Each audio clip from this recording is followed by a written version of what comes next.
Hello everyone, welcome to Swati's blog. তোমরা সবাই কেমন আছো? আই হোপ তোমরা সবাই ভালো আছো। সবাই ভালো থেকো, সুস্থ থেকো, হ্যাপি থেকো। আর এখন চ্যানেলটাকে সাবস্ক্রাইব করনি গাইস, প্লিজ চ্যানেলটাকে সাবস্ক্রাইব করে পাশে থাকা বেল আইকনটা ক্লিক করে নোটিফিকেশনটা অল করে দিও, যাতে আমি ভিডিও ছাড়ার সঙ্গে সঙ্গে নোটিফিকেশনটা তোমাদের কাছে পৌঁছে যায়। আর চলে এলাম ফাইনালি গণেশ পুজোর ব্লগ নিয়ে। আমি এবছর পুজোতে কিছু কাজ করতে পারবো না, কেন সেটা তোমরা বুঝতেই পারছো। মেয়েদের অনেক কিছু প্রবলেম থাকে, সেই জন্য আমি করতে পারবো না। বাট মিতুন কিন্তু একদম সকালবেলায় ঘুম থেকে উঠে গেছে, ভোর 5টা 5:30টার সময়ও উঠে গেছে। এদিকে মাও উঠে গেছে, মানে আমার শাশুড়ি মাও উঠে গেছে। ওরা কিন্তু একদম ভোর ভোর কাজে লেগে পড়েছে। বৌদিও চলে এসেছিলো একদম 8টার মধ্যে। তারপরে বৌদিও সব কিছু করে নিয়েছে, মানে মা, বৌদি আর মিতুনই মেন পুজোর কাজটা করেছে। আর আমি এইদিকে আরও যা যা কাজকর্ম ছিল, বিছানার চাদর পাল্টানো, মানে নতুন একটা চাদর পেতেছি, ঘরদোর মোছা, মানে ওপরটা আর কি, বিশেষ করে নিচেটা তো বুড়িদি মুছেই দেয়। বাট পুজো বলে আর কি আমি আমার ওপরের রুমটা, বারান্দা, যেগুলো আর দুটো যে রুম আছে সেই রুমগুলো আমি সব কিছু মুছে ক্লিন করে নিয়েছি, কারণ পুজোর দিনে একটু পরিষ্কার না করলে ভালো লাগে না। তারপর স্নান করে নিয়েছি, স্নান করে একটা শাড়িও পরে নিয়েছি। কৃতানকেও সকাল সকাল রেডি করে দিয়েছি।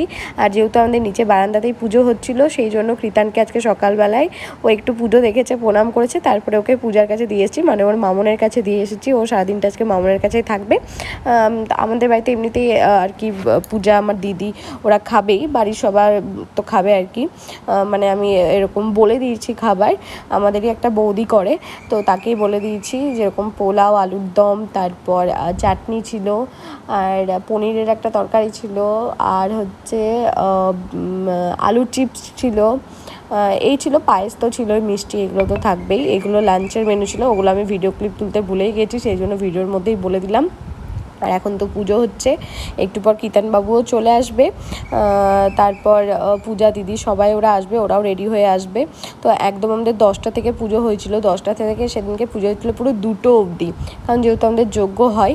আর এবছর পুজো হচ্ছে আমাদের 3 বছরের পুজো, মানে ধরতে গেলে 4 বছর, কারণ প্রথম বছর যখন মিতুন প্রথম শুরু করেছিল তখন আর কি ছোট্ট করে বাড়িতেও পুজো করেছিল, কিন্তু এরকম আর কি ঠাকুর এনে প্রাণ প্রতিষ্ঠা করা, যজ্ঞ করা, এইগুলো হচ্ছে আমাদের 3 বছর। প্রথম বছর, দ্বিতীয় বছর, তৃতীয় বছর, 3 বছরই কিন্তু আমি ব্লগ করেছি, 3 বছরই ভিডিও আছে, তোমরা চাইলে আমরা চ্যানেলে দেখে আসতে পারো। আর কীর্তনবাবু তো সেদিনকে ভীষণ মজা করেছে, সবাই ছিল যেহেতু, ও খুব আনন্দ করেছিল। ও আসলে লোকজন ভীষণই ভালোবাসে। আর এখন তো হবে যজ্ঞরই সব কিছু চলছে আর কি। আর আমরা সবাই বসে আছি, মানে পুজো হলে বাড়িতে একটা সত্যি আলাদাই আনন্দ লাগে। আর গণেশ পুজোর জন্য সত্যি আমরা ওয়েট করে থাকি, আমি আর মিতুন, মানে ভীষণভাবে ওয়েট করে থাকি যে কখন মানে পুজোটা হবে, কিভাবে হবে না হবে, সব কিছু পুরোটাই কীভাবে এবারে কীরকম ঠাকুরটা করব আমরা, কি করব না করব, সব কিছু নিয়েই ভীষণ এক্সাইটেড থাকি, অপেক্ষায় থাকি যে গণেশ পুজো কবে আসবে। এখন তো মানে পুজো হয়ে গেছে, বিসর্জন হয়ে গেছে, বিসর্জনেরও ভিডিও খুব তাড়াতাড়ি তোমাদের সামনে আসবে। আমাদের গনু বাবা 5 দিন আমাদের বাড়িতে ছিল, তারপর আমরা বিসর্জন করেছি, তো আসবেই আর কি বিসর্জনের ভিডিও। আর এখানে দেখতেই পাচ্ছ কীর্তনবাবু আর আমি এখন এখানে বসে আছি, ওকে একটু আমি আদর করে নিচ্ছি। আর আমি একদম সিম্পল সেজেছি, যেহেতু সেই রকম লোকজন নেই, আমরা বাড়ির কজনই আছি। আর পূজা দিদি এগুলোই মানে ওরা থাকবে। আর এমনিতে আমাদের জেঠিমা কাকিমা যারা আছে ওনারা প্রসাদ নিতে আসবেন, আর বাদবাকি প্রসাদ আমরা সব দিয়ে দেবো আর কি বাড়িতে বাড়িতে। এটাই ঠিক করেছি এই বছরের জন্য, কারণ যেহেতু কীর্তনবাবু ছোট, এর থেকে বেশি কিছু করা সম্ভব নয় ওকে নিয়ে, তো এই জন্যই আর কি। আর আমাদের গনু বাবাকে এই বছরে কেমন লাগছে সেটা কিন্তু অবশ্যই তোমরা কমেন্ট করে জানিও। তো চলো পুরো ভিডিওটা দেখতে থাকো।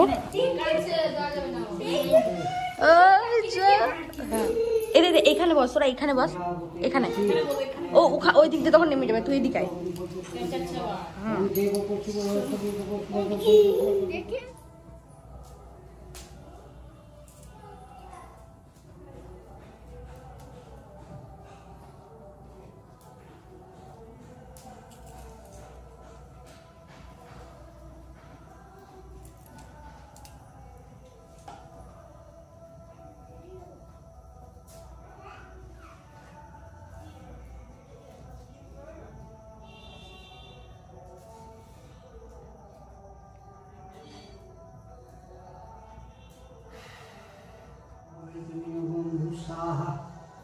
प्रजापति ऋषि चंद्र वायुदेवता महागणपति स्वाहा प्रजापति ऋषि चंद्र सूर्य देवता महागणपति स्वाहा।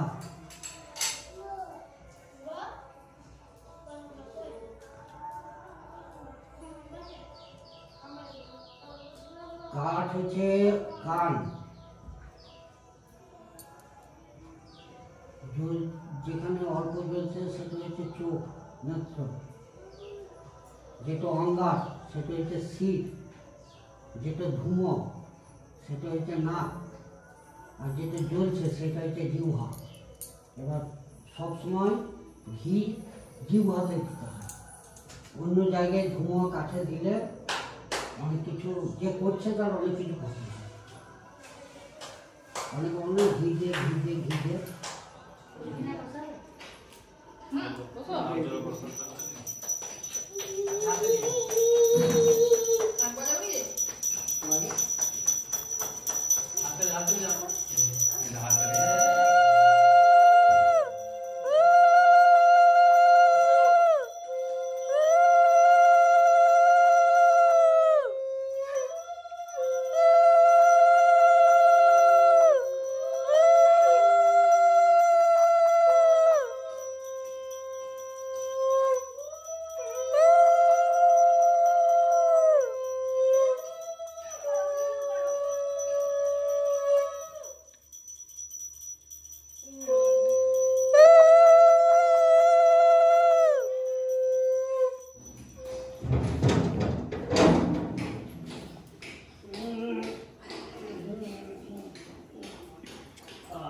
स्वाहा।